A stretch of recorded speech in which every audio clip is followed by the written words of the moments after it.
Hey guys, welcome to week 5, workout 4 of Quarantine Fit with Candace Athletics. Hope your week's going good. Sorry for all of you that are affected by the schools now being closed until forever, it seems like.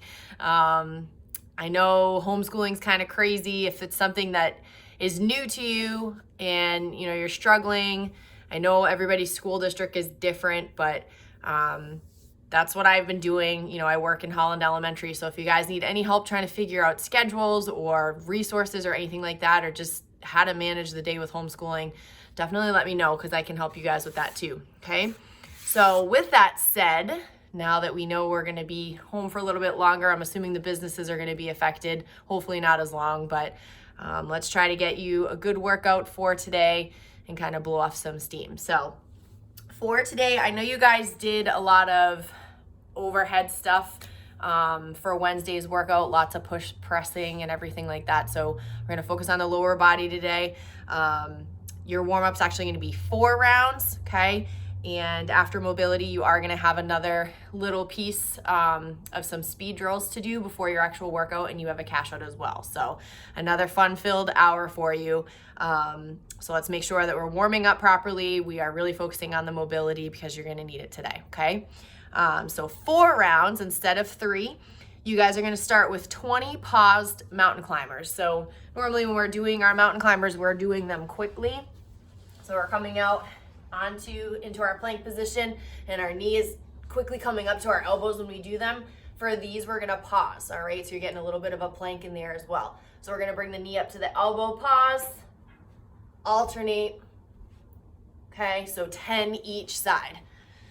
Then we're gonna go to 20 high knees. So when we're doing these, we're trying to get those fast twitch muscles to wake up because we do have those speed drills coming up later on. We wanna get those knees as high to the hands as we can, as many reps as we can, if not all, okay? So coming up and hitting those hands, 10 on each leg. Then we're gonna do 20 jumping jacks. You guys know how that works. Don't be lazy, get those arms up overhead, okay? Really get that heart rate pumping. So 4 rounds, 20 pause mountain climbers, 20 high knees, and 20 jumping jacks, okay? For your mobility, still sticking with 1 minute each, we have 4 different movements today that I want you to focus on, starting with your overhead stretch. So remember, we're going against the wall, palms against the wall, okay? Really letting that head drop through, pushing that wall away. If you're really sore from yesterday, maybe hang out there a little bit longer than that minute. Try to drop a little bit deeper. There's not a whole lot of upper body in the workout today, but there are some swings, so you may feel them if you're not stretched out properly, okay? So really hang out there as long as you need to. Then we're gonna go into our squat hold. So not going super deep, just imagine you're sitting on that wall ball or sitting against the wall, okay? And just stay here for the minute or as long as you can, accumulating that minute. Then we're gonna do our Samson stretch. So that nice long lunge, all right? Make sure you really push that back knee into the floor, arms overhead, stretch, stretch, stretch, side to side, 30 seconds on each side, okay? Then for your 4th, we're gonna do push-up to downward dog. You guys know how that works. So up in that high plank, push up, try to get those heels to the ground, heads through, okay? Come back to that plank, push up, downward dog, doing that for 1 minute. So overhead stretch, squat hold, Samson stretch, 30 seconds on each side, and then push up to downward dog, okay? So for the first part of this, for your speed drills today, it's gonna be a 10-minute EMOM. So every single minute, you're gonna do this little speed complex, okay?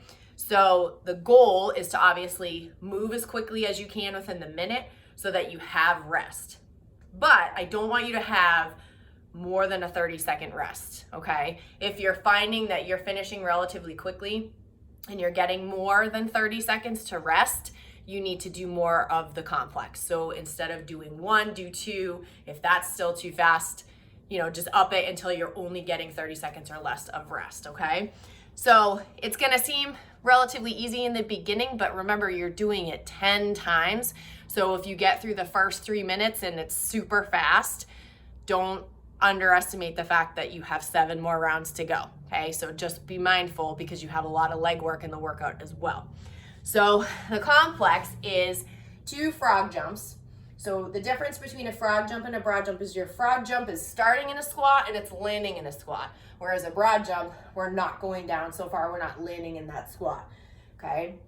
So we're down in our frog jump, we're gonna jump into that frog jump again, do a second, okay?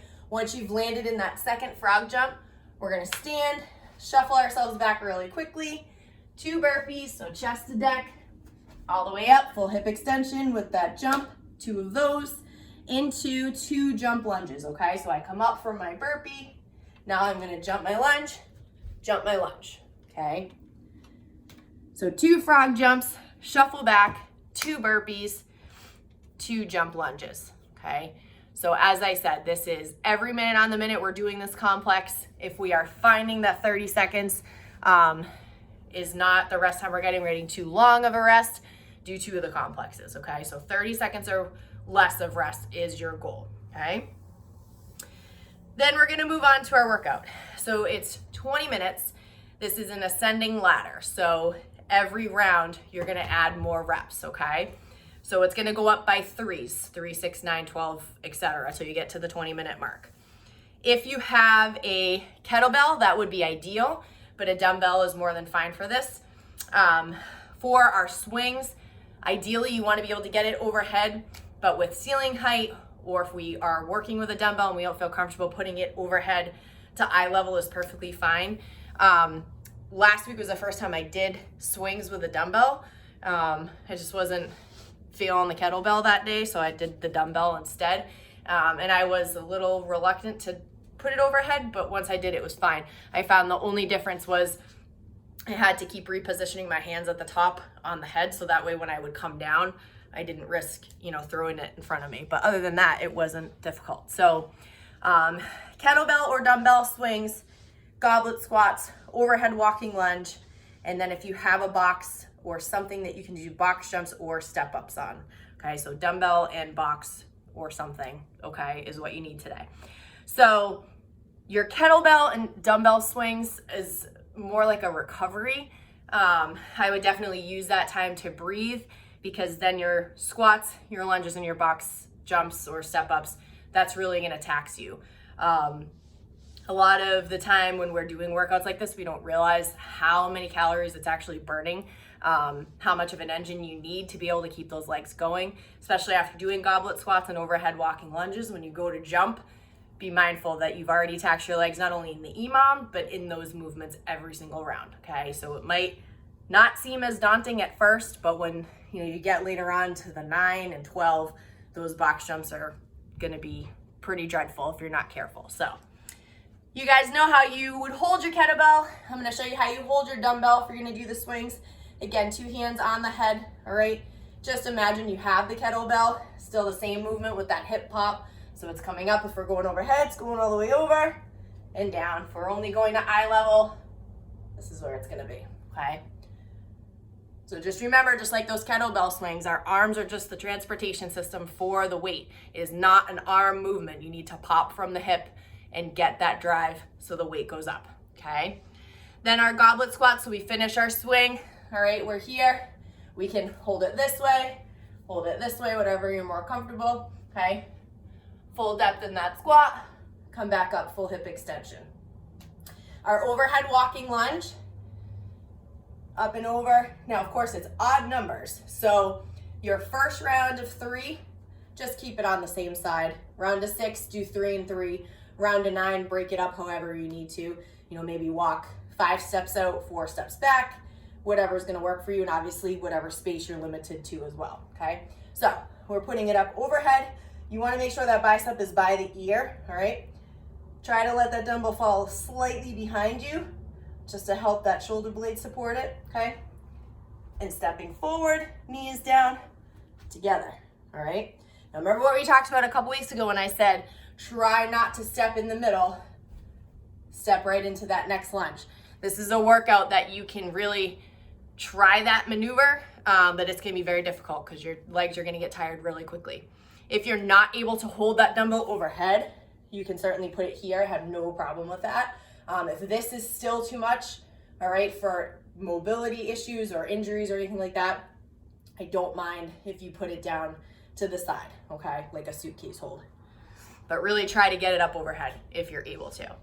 And then our box jumps or our step ups. If you have a box, the RX height would be 24 inches for the guys, 20 inches for the girls. But again, we're at home, use whatever you can use. If you don't have anything, like absolutely nothing, you can do tuck jumps, that's fine, okay? But at least you must have a stair or something that you can step up onto. But if you don't, just do tuck jumps, all right? So kettlebell or dumbbell swings, goblet squats, overhead walking lunges, and box jumps or step ups, okay? If you start with the box jumps and it's like, not happening, you can go to step ups as well, okay? Just try to challenge yourself to stick to whatever you think you can do for the whole workout. The weight on the dumbbell, obviously the 3 different movements are going to feel differently.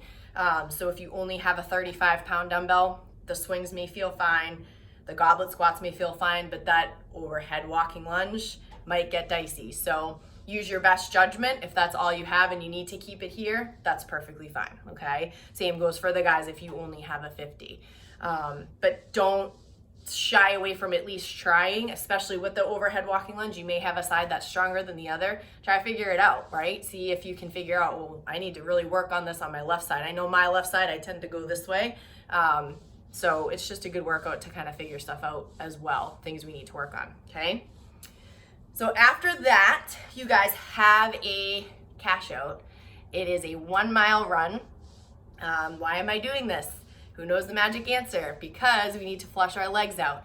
We've got to have a lot of lactic acid again built up from that EMOM and the workout. So by running, we're gonna flush that and kind of speed up recovery, because tomorrow your legs are probably gonna really bother you, if not the second day. So just like I said before, not only do this 1 mile run after the workout, maybe tomorrow morning do something that's really still getting those legs moving just to flush things out, okay? So that is your workout for today. I hope you guys enjoy. If you have questions, you know where to find me.